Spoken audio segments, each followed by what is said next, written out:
नमस्कार, आप देख रहे हैं न्यूज एक्सप्रेस। मेरा नाम है ऋतिक ठाकुर। नीट विवाद के बीच केंद्र सरकार ने एक बड़ा फैसला लिया, क्योंकि सीजेपी प्रोटेस्ट में जिस तरीके से बार बार कहा जा रहा था कि शिक्षा व्यवस्था में सुधार की जरूरत है, सिस्टम को ठीक करने की जरूरत है, तो इस बीच अब ये जो नीट पेपर लीक का मामला था, सीजेपी प्रोटेस्ट का मामला था, इसमें केंद्र सरकार ने बड़ा फैसला लिया और एनटीए में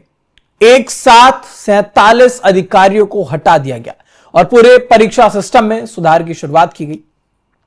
लेकिन अब इस पूरे मामले में सवाल यह है कि आखिरकार इतने बड़े फैसले की जरूरत कैसे पड़ गई परीक्षा व्यवस्था में, क्योंकि पहले भी ये जो पेपर लीक का मामला था 2024 में भी कानून लाया गया था, लेकिन बावजूद उसके अभी भी शायद इसमें संशोधन की कुछ जरूरत है और ये एक्शन अब लिया गया नीट परीक्षा को लेकर, क्योंकि लंबे समय से देश भर में हम सभी देख रहे हैं किस तरीके की बहस है, किस तरीके का विरोध है और केंद्र सरकार का यह बड़ा प्रशासनिक कदम जो कि नेशनल टेस्टिंग एजेंसी यानी कि एनटीए से जुड़ा हुआ है, 47 अधिकारियों को हटाने का इसमें फैसला किया गया और इसके साथ ही एजेंसियों में अब नई नियुक्तियों की भी जो प्रक्रिया है वो शुरू की गई। तमाम बड़े वरिष्ठ अधिकारियों और जो यंग प्रोफेशनल्स हैं उनकी भर्ती यहां पर होगी, ताकि जो परीक्षा प्रणाली है उसको और मजबूत बनाया जा सके। सरकार का साफ कहना है कि उद्देश्य साफ है, एनटीए की कार्यप्रणाली को और ज्यादा पारदर्शी, जवाबदेह और तकनीकी रूप से मजबूत बनाया जाए। यह भी बताया जा रहा है कि परीक्षा संचालन, सुरक्षा व्यवस्था, डिजिटल मॉनिटरिंग और जवाबदेही से जुड़े कई सुधार लागू किए जाएंगे, ताकि भविष्य में किसी भी तरह की गड़बड़ी की संभावना कम हो। यानी कि सिर्फ अधिकारियों का बदलाव नहीं, बल्कि पूरी व्यवस्था को बेहतर बनाने की दिशा में काम शुरू हो चुका है। अब अगर ऐसे में पिछले कुछ महीनों पर हम नजर डालें तो नीट को लेकर के कई सारे सवाल उठे। लाखों छात्रों ने निष्पक्ष परीक्षा व्यवस्था की मांग की और सरकार ने भी इस मुद्दे को गंभीरता से लेते हुए सुधारों की प्रक्रिया तेज की है। अब ऐसे में सबसे अहम बात यह है कि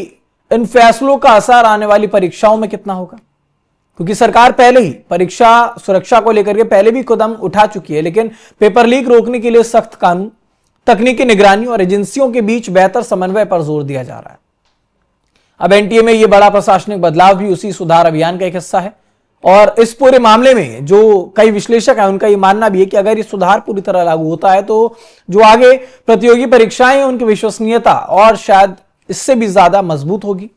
हालांकि छात्रों की उम्मीदें अभी भी काफी बड़ी हैं, वो चाहते हैं कि कार्रवाई ही नहीं बल्कि आने वाली हर परीक्षा बिना किसी विवाद के संपन्न हो जाए और इसीलिए सरकार के सामने अब सबसे बड़ी चुनौती है देश के उन करोड़ों छात्रों का भरोसा और मजबूत करना और नई व्यवस्था को सफल करना। क्योंकि 2024 में भी कानून तो लाया गया था, लेकिन अब यह माना जा रहा है कि संसद के पटल पर इसमें संशोधन की बात होगी। लगभग 10 साल की जेल और 10 करोड़ की जो सजा है का जो जुर्माना है वो इन सभी पर लगाया जाएगा जब पेपर लीक होगा। तो वैसे में ये बड़ा फैसला सरकार की तरफ से लिया गया। इस पर आपकी क्या राय है हमें कमेंट बॉक्स में जरूर बताइए। देश दुनिया से जुड़ी तमाम खबरों के लिए देखते रहिए न्यूज एक्सप्रेस।